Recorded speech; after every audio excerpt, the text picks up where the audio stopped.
কাল সবাই কাল আমার ফ্যাক্টরিতে অনেক কাজ আছে মা। কালকে আমায় অনেক ভোরবেলা বেরিয়ে যেতে হবে, খাওয়া দাওয়া ফ্যাক্টরিতে করব। তুমি দেখো এখানে যেন কেউ আমায় ডাকাডাকি না করে। Good night.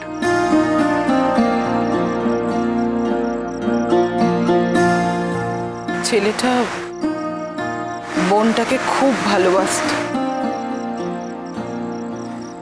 সবই আমার কপাল, কপাল আমার।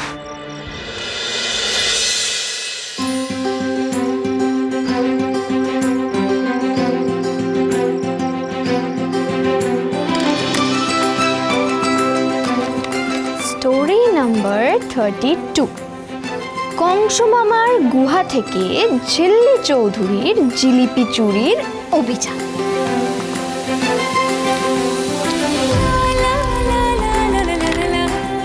বাই গড, বলছে ক্রিশ, এইটুকু বাড়িতে কত গল্প আছে। এইটুকু একটা শিমুলপুরা, সেটা একেবারে গল্পের ঠাসা। ঝিল্লি এরকম হাসি হাসি মুখে ঘুরে বেড়াচ্ছে কেন? ওর মাথায় আবার কোনো দুষ্টু বুদ্ধি খেলছে না তো? বাপরে, আজই তো রাখির আগের দিন।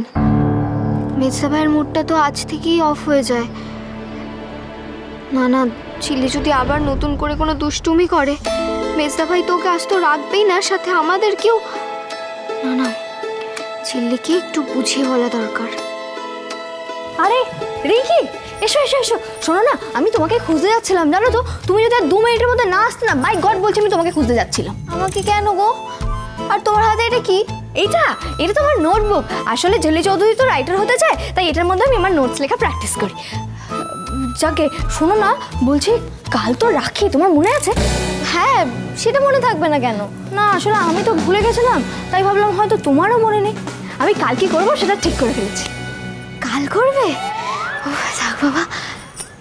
এই বলছি, শোনো না, আজকে কিছু করবে না তো? না, আজকে কিছু করার আমার প্ল্যান নেই, কিন্তু কাল কি করবো সেটা প্ল্যান করে ফেলেছি, কারণ কাল কি হবে সেটা তো কেউ জানে না। এই ঝিল্লি, বলছি শোনো না গো, তুমি না এরকম চোখ মুখ একদম নাচিও না, হ্যাঁ? আমার কিন্তু খুব ভয় করে, বিশ্বাস করো। যাকে বলছি, তুমি কাল করবে বলছিলে, তো কাল কি করবে? এই বিয়ের জন্য আবার পালাবে নাকি তুমি? ওফ রিঙ্কি, তোমরা এই পালানোটাকে এত ভয় পাও কেন বলো তো?